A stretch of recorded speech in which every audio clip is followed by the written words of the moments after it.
I know I've made reference to university on a few occasions. We do also try to get people ready for the working environment for those people who are not so keen on university, but who do want to kind of get a job in the sports industry. We do spend a lot of emphasis, place a lot of emphasis on things like fitness, personal training, and try and get some people ready for the working environment for those people who are not too sure about university. And that's about it for level 3. If anyone's got any questions, feel free to kind of share it with us at any stage. You can make a note of it and share it with us at the end, or if you want to kind of interrupt us, feel free to do so. We will not be offended in the slightest. I'm now going to pass it on to Shane, who's going to go through the Leadership Academy partnership. Cool. Okay. So in terms of leadership here at Nuvik, when you study a level 2 or a level 3 program, there will be a unit in there that will either be leadership or it might be coaching for performance as well. So you will do a unit in either of those. And previously, in the last couple of years, they've been very separate to the Leadership Academy. So they are the academy team, and they offer a program that you do kind of in your own time, where you gain qualifications. It could be a level 1 leading up to level 2 in a particular sport. This year, we are going to be combining the two. So we'll be working in partnership with the Sports Academy team and offering you the opportunity to gain those qualifications. So like I said previously, a level 1 or a level 2 in a particular sport during your main study program with us. So that's either on the level 2 or the level 3 program. Like I said, so normally what would happen is they're very two separate programs, and you would be doing this kind of in your own time.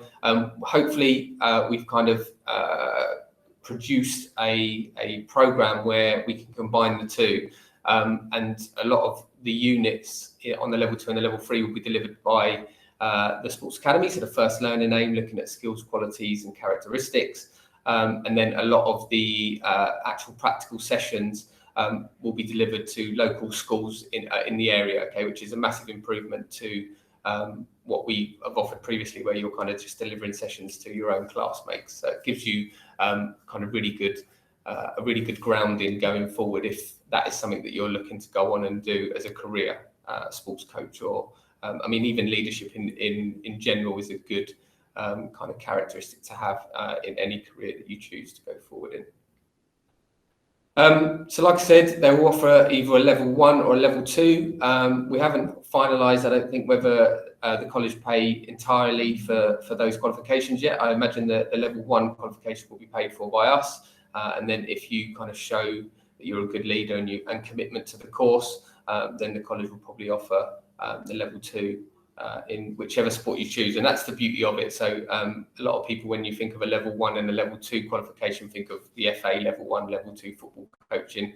But there are a range of sports out there that offer a level 1 and a level 2. And we can kind of source those and make sure that you're on the right course. One, so that you're qualified in a sport that you're interested in. And then hopefully that will help you out with your career going forward. Okay, so these are some of the qualifications. So I've already mentioned football.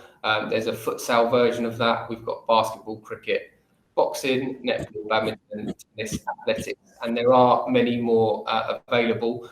You would just have to make sure that you let us know what sport you're interested in and what qualifications you would like to complete while you're here with us. I'm going to skip through some of this. So we've got a few slides on what our students, so some current students, and I think, is there previous students, or are they all this year's students? I'm not going to read through them, but I'll just leave them up there for a couple, maybe 30 seconds on each, just so you can have a quick read of what they're saying while I have a look at some of the questions that are coming through. I think there are some. Is that people joining? Some people raising hands. Guys, there's some people raising hands. So while we're kind of floating through this section of student comments, if you've got any questions, if you want to come onto the mic and ask them, feel free to do that. Or even type it up. So we're just having a look now to see if there's any messages on the chat function. How many sports can you do? is the first question. I'm not sure what you mean by that. If we're talking about the leadership program, then you would do a range of sports, obviously to practice your leadership, and then it depends on the event that's run at the primary school. So I mean, most of the time it's what we call a multi-skills event, okay, where they just kind of work on general skills, so rather than a particular sport. But there might be some events where they're running mini football tournaments or mini cricket tournaments. They might ask you to help out on those as well. And if you're talking about the course, then I deliver a lot of the practical units. So on practical sport this year, we have to do 7 weeks of 2 sports, so 1 team sport and then 1 individual sport. And this year we did volleyball as our team sport, and then badminton as our individual sport. So they're the 2 that we've picked. And previously we've done other sports. So I know that Fedsley took some practical sport before I came along, and was football on the agenda? Yeah. So football was on the agenda. I've done football before. I don't know if anyone's kind of up to date with their niche sports, but football's up there as well. Oh, someone said that I've got a beautiful beard. Thank you very much. Appreciate that. Can you explain about the Cricket Academy? Does anyone want to take that, the Cricket Academy? Yeah, so the Cricket Academy is highly regarded. I think they're regarded as one of the best in London. There is a trial, given that it's an academy, and should you get through the trial, you'll get coaching from some of the best coaches around. You will have training. I believe it's 3-4 times a week. You have training both on the cricket field, but also in the classroom where you do some analysis stuff, and you travel all over the country playing cricket for the college, and hopefully you're trying to get to some of the big tournaments at the end. And I think our team were in Derby a few days ago for one of the national championships. So the Cricket Academy is highly, highly regarded. And I'll just take the next question there. So it says about having an average IQ, or can you be stupid to pass this course? There's a lot of kind of false press, I guess, that where people think that sports is an easy option. And for what I would say, and hopefully these guys would agree with me, is that it's actually incredibly hard to pass the course. We are very much theory based, so we don't want to mislead you in any way and think that you're going to come here and play football or sports every single day. We are very much classroom based. You do participate in practical sport, and we do like to have some fun with our students. But if we just bear in mind that it is theory based, so I would say if I had to put a figure on it, 85% theory based. So just bear that in mind. Okay, so it's not a course where you're just going to come play some football and get a qualification at the end of it. Okay. Is there a trial for football and basketball? Yeah, at the start of the year, you'll get confirmation. I think you have to sign up. So I think they have a freshers fair, and you go on your site. You'll go to one of the tables and you'll speak to the football coach, which is Paul Nathaniel, and then the basketball coach, which is Will Twig. Yeah, that's right, Will Twig. And you'll sign up, and then text messages are sent around with trial dates. This year, just gone, it was a little bit difficult to obviously arrange those trials due to the pandemic. But this year coming, the year that you join, hopefully things will be a lot more straightforward, and there'll be 1 or 2 trial days that everyone turns up to. Is Miss Candice teaching sports, or is it a different subject? I haven't heard of that teacher, so I'm assuming that she's someone from maybe your school. She's not here at Newbeck. I haven't heard of her, Miss Candice. Can you sign up to all of the trials or just a few? Dependent on what day they're on, hopefully the Sports Academy will distribute the dates so that they're on different days. You can go to as many trials as you can, and we obviously encourage all our sports students to go to all of those trials and try and get into one of those teams. And what I would say is that we would like our sports students to be heavily involved in all of the extracurricular sports that are going on at the college. Cool. Right.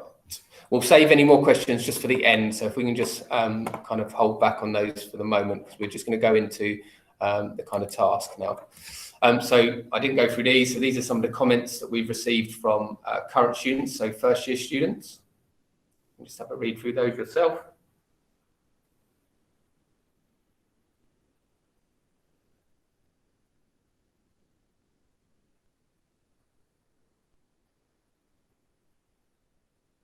we obviously paid the student to write this one. Just this one. Just that one. Okay, so the activity that we're going to kind of go through today, we're going to look at something called performance profiling. And hopefully some of you have heard of performance profiling. You might have done it at GCSE level maybe, or at the very least kind of maybe looked at it.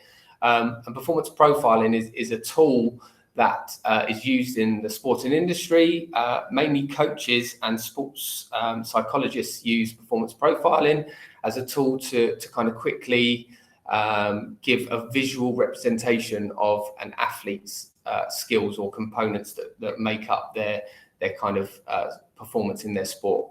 A psychologist would use it hopefully in a way to boost confidence. So what would happen in that case would be that the coach would fill out a performance profile on an athlete, and then the athlete, who normally would be quite hard on themselves, would fill out a performance profile, and then you would compare the two. So for instance, if Joe was my coach and he filled out a performance profile on me in football, and I filled out one on myself, and I'm going to be hard on myself and say, well, my passing really needs improvement, and I'm going to give myself a 6. Joe might be really impressed with my passing as my coach and give me a 9, and hopefully seeing that, that might give me a real confidence boost in my performance.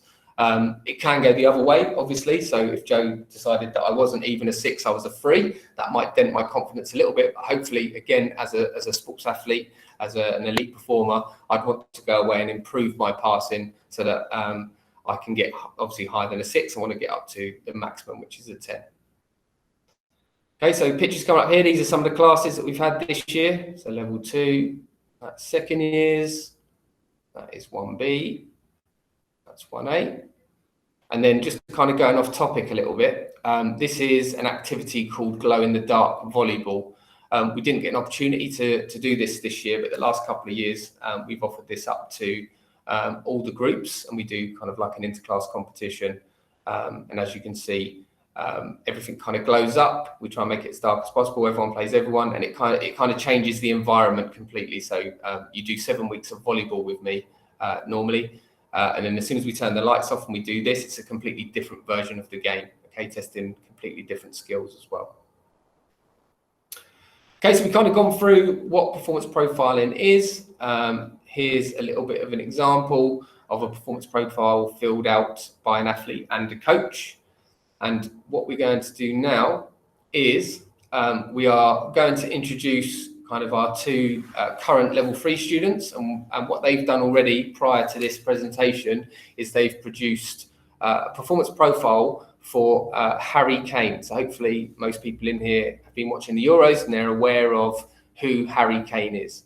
And kind of just to add to that, even if you're someone in here that doesn't like football, it's a good idea to kind of keep up to date with current issues. And I think we've mentioned before that even though, a lot of people don't like football, it's a good idea as a sports student to kind of keep up to date with what's going on in the football world and show some form of interest, because I think it's quite important as one of the biggest sports in the UK. So in a second, the next slide, we've got the performance profiles from 2 of our students who I'm going to introduce in a minute, and they're going to kind of describe and explain their performance profiles and justify why they've chosen certain scores for each component. So if we introduce the students, so firstly, we've got Sam. Do you just want to say hello, Sam? Hello. And then we've got Hamza as well. And these are both level 3 first year students, and they're going into the second year in September. Okay, so these are their performance profiles. We've got Sam on the left, and then we've got Hamza on the right. Shall we start with, what should we start with? Shooting, Harry Kane? Yeah, Shane, can I just say also, again, for those people who are not keen footballers or people that don't have football as their main activity, whilst we're having this conversation, you can actually do something similar for this, for your chosen sport. If you've got some equipment with you, you can just note down some of the key areas of cricket for you. Maybe if you happen to be a cricketer, if you're a basketballer, you can say what are the key components of basketball, and do something similar for basketball, just so that you can go into it in a bit more detail later on. So whilst we're having this conversation, we are fully aware that not everyone is a keen footballer.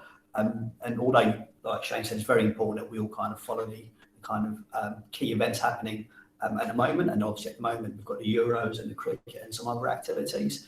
This is a quite flexible task that other people can also get involved with.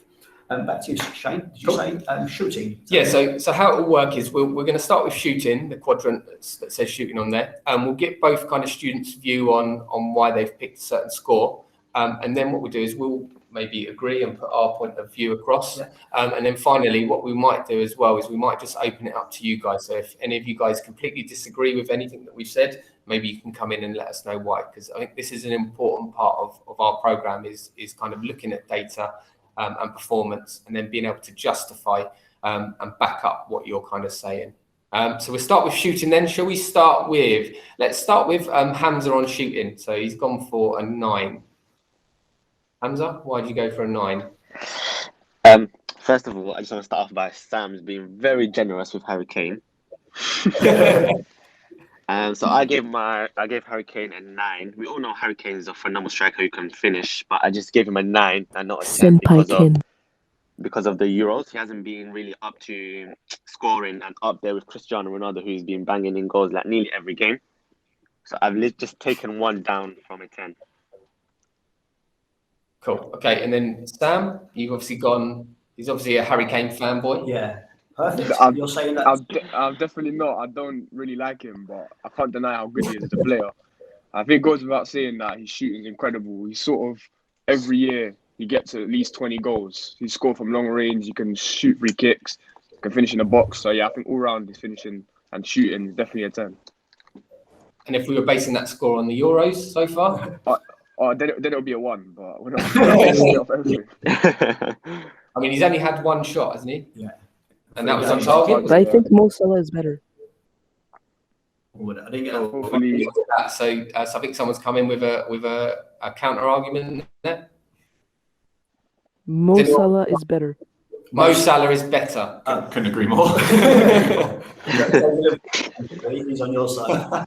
But Shane, I don't know if you would agree. I have the teachers on my side. I know that I've already won the argument, so I'm good. Okay, so we just end the task. So Mo Salah's better than Harry Kane, so let's not bother. But I was going to say that I feel closer to Hamza. I feel like I would give him a 9. I'd say that his shooting is always on target for me. When I see Harry Kane shoot, it's always on target, even if he doesn't score. And he shoots a lot from outside the box as well, which obviously says a lot about his confidence. But at the same time, I find it difficult to give any athlete a 10 because that almost kind of states that they're the finished article.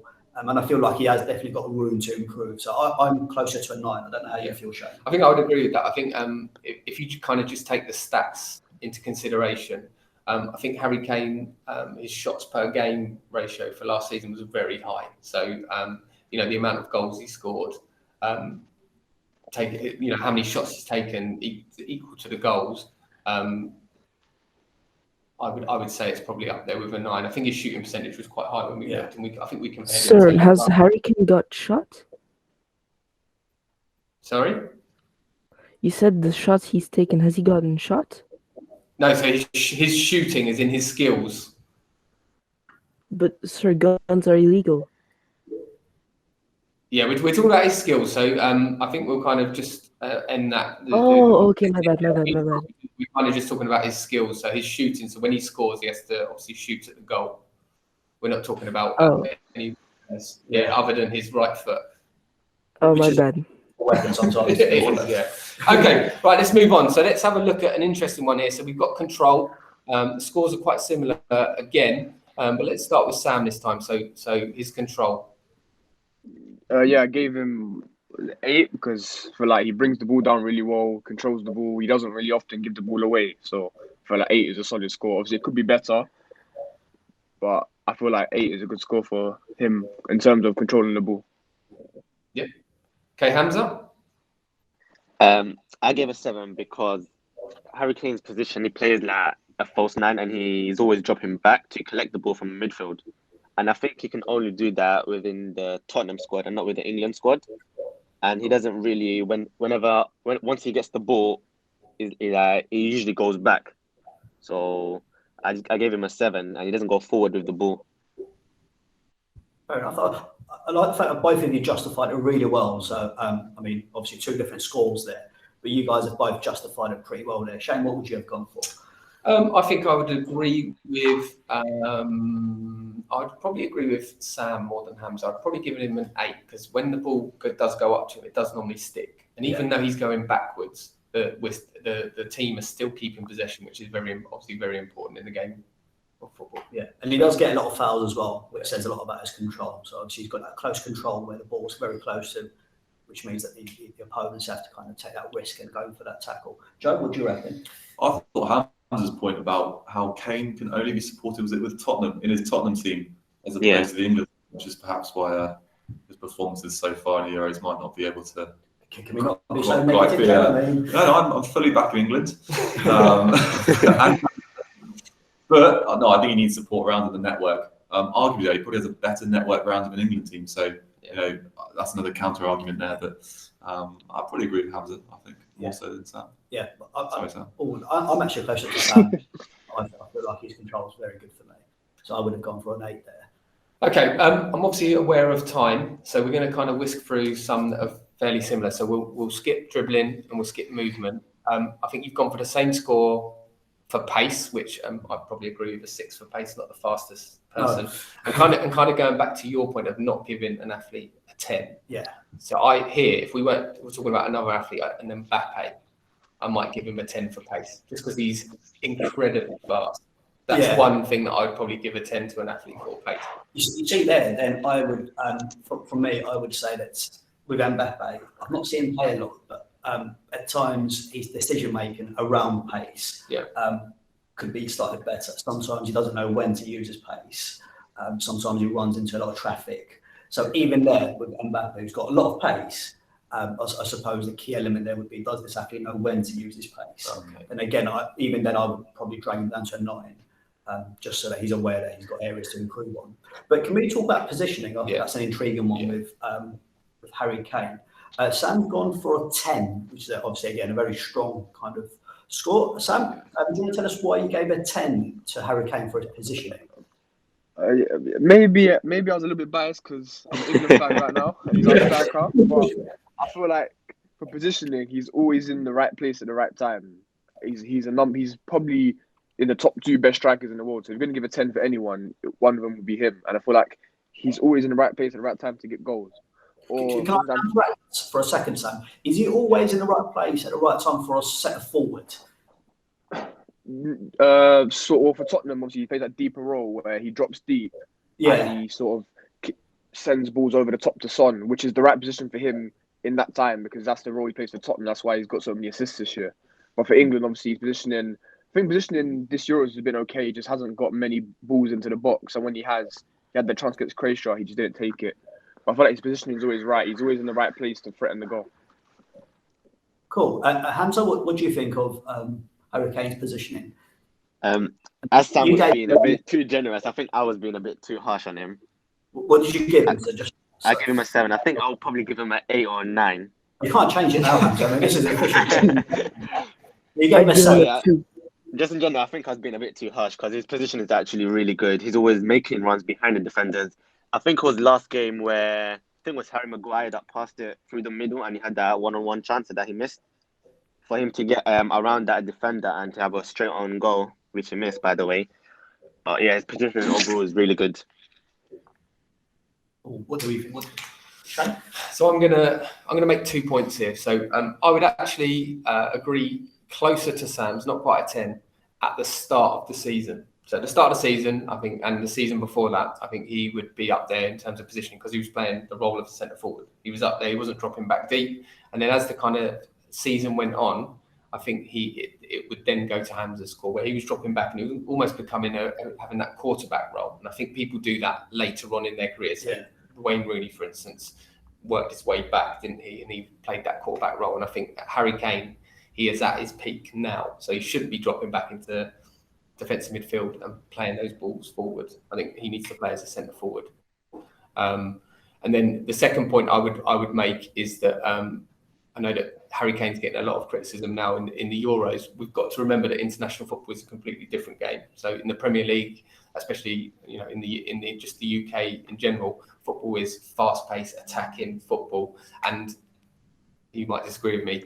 I would say it's not as tactical as international football. International football is all about tactics. So you'll notice during the Euros that when a team makes a substitution, a lot of the time the other team will then make a substitution to match up, whether that's tactics, players, etc.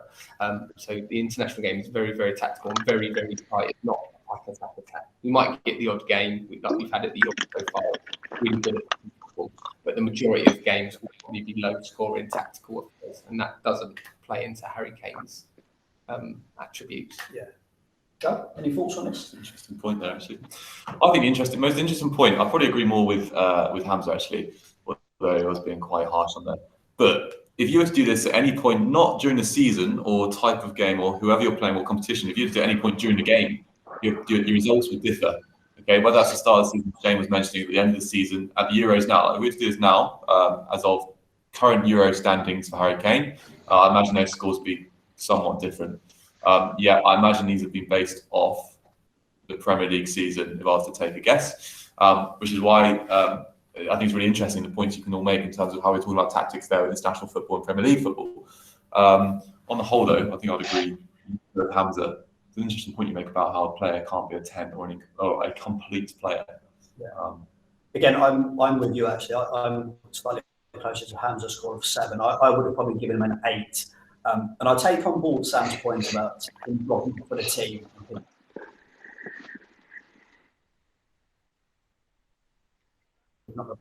But as a centre forward, does that being such a hard-working player that if he's not getting service, he feels like he has to drop off deep to actually get the ball and try and help his teammates. But I would rather my centre forward was on the shoulder of the last defender and waiting for service. And even if that means you're kind of getting frustrated sometimes, I'd rather Harry Kane was kind of a little bit further up the field than having to drop off. And I think although that helps with his assists, I think he could probably get a lot more goals had he not dropped off. So I would have probably been maybe closer to Hamza with an 8 rather than a 7 there. But just checking the time, should we try and maybe get a few more questions in towards the end? I think I've got. Yeah. So that's just a kind of a quick summary. So that's kind of a small taster session.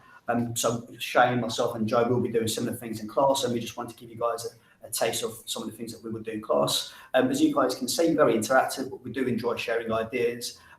So it's not just a case of taking notes.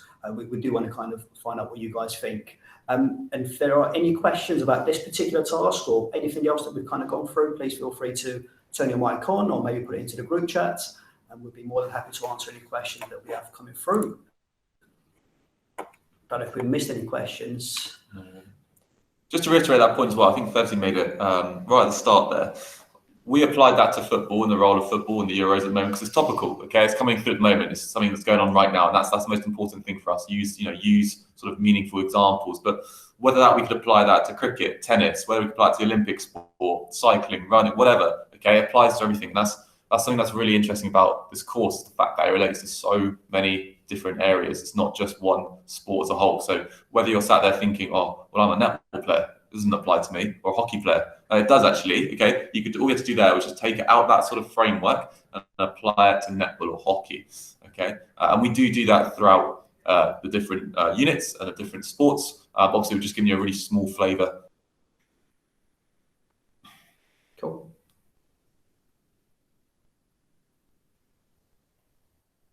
That's about it. Okay. Cool. Right. Thanks for joining us today, guys. Hopefully we see some of you in September. Thanks, guys. Good to see you.